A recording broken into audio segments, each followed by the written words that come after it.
మరి ఈరోజు యావత్ భారతదేశానికే ఒక దిగ్భ్రాంతి కలిగించే రోజు.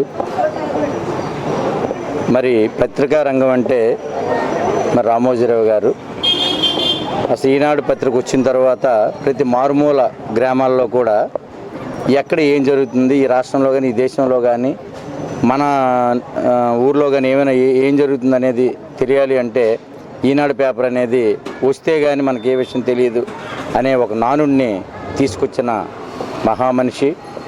మరి ఎన్నో ప్రయాసాలు కోర్చి ఆ పత్రికను అతను ఒక్క ఆంధ్రప్రదేశ్లోనే కాకుండా దేశం మొత్తం మీద ఆ యొక్క ఈనాడు పేపర్ని అలాగే ఈటీవీ ద్వారా అంటే పూర్వం ఎక్కడైనా లాస్ట్ 15 years 20 years బ్యాక్ కానీ వెళ్తే ఎవరైనా ఇంట్లోనూ చూస్తే సాయంకాలం 7 గంటలు అయ్యేటప్పటికి ఈటీవీ ఇది మీ టీవీ అని చెప్పని వచ్చేది.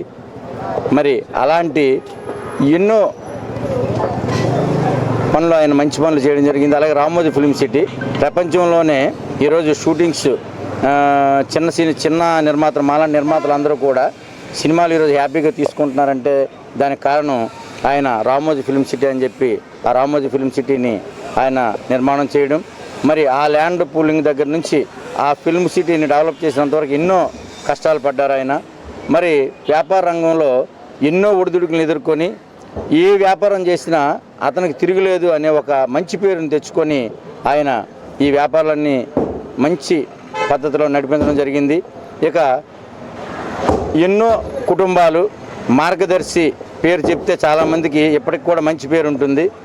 ఎందుకంటే ఒకప్పుడు వ్యాపారం చేసుకోవాలనుకున్నా, ఒక ఇల్లు కట్టుకోవాలనుకున్నా, ఎక్కడ డబ్బులు దాచుకోవాలంటే మార్గదర్శిలో డబ్బులు దాచుకోవాలనుకునే ఒక మంచి నిర్ణయాన్ని, మంచి అవకాశాన్ని ఆయన కల్పించడం జరిగింది.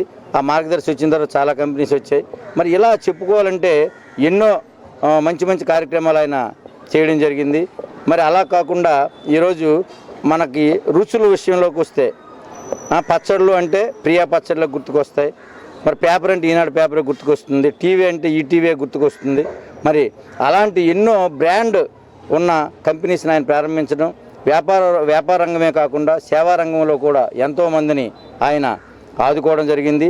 మరి కొన్ని లక్షల మంది ఎంప్లాయీస్ ఈరోజు నిరుద్యోగులందరూ కూడా ఈనాడు గ్రూప్స్లో, రామోజీ గ్రూప్స్లో ఎంతోమంది ఈరోజు వాళ్ళ తాలూకు విధులు నిర్వర్తించడం జరుగుతుంది. మరి ఎన్నో కుటుంబాలకు ఆయన చేయూతనివ్వడం జరిగింది. మరి అలాంటి వ్యక్తి ఈరోజు మన మధ్యన లేకపోవడం ఈ యావత్ భారతదేశానికి కూడా ఇది తీరని లోటని మనస్ఫూర్తిగా నేను చెప్తున్నాను. మరి ఈవేళ ఈ మంచి కార్యక్రమాన్ని మరి అచ్యుతరావు గారు ఉపకార్ చారిటబుల్ ట్రస్ట్ ఆధ్వర్యంలో ఒక తెలుగుదేశం పార్టీ నాయకుడిగా మరి ఈ కార్యక్రమాన్ని ఏర్పాటు చేసినందుకు ప్రత్యేకంగా వారికి ధన్యవాదాలు తెలియజేస్తూ, మరి ఆయన ఎప్పుడు ఏ కార్యక్రమం చేసినా మంచి కార్యక్రమాలు చేస్తారు. మరి ఇది కూడా ఆయన స్మరించుకోవడం అనేటువంటిది నిజంగా అది ఒక మంచి కార్యక్రమం. రామోజీరావుని విశాఖపట్నం ఎప్పుడూ మర్చిపోదని, ఆయన ఎప్పుడూ ప్రజల మధ్యలో ఎప్పుడూ ఉంటారని చెప్పి మనవి చేస్తూ వారి నివాళులు అర్పిస్తూ సెలవు తీసుకున్నాం. నమస్తే.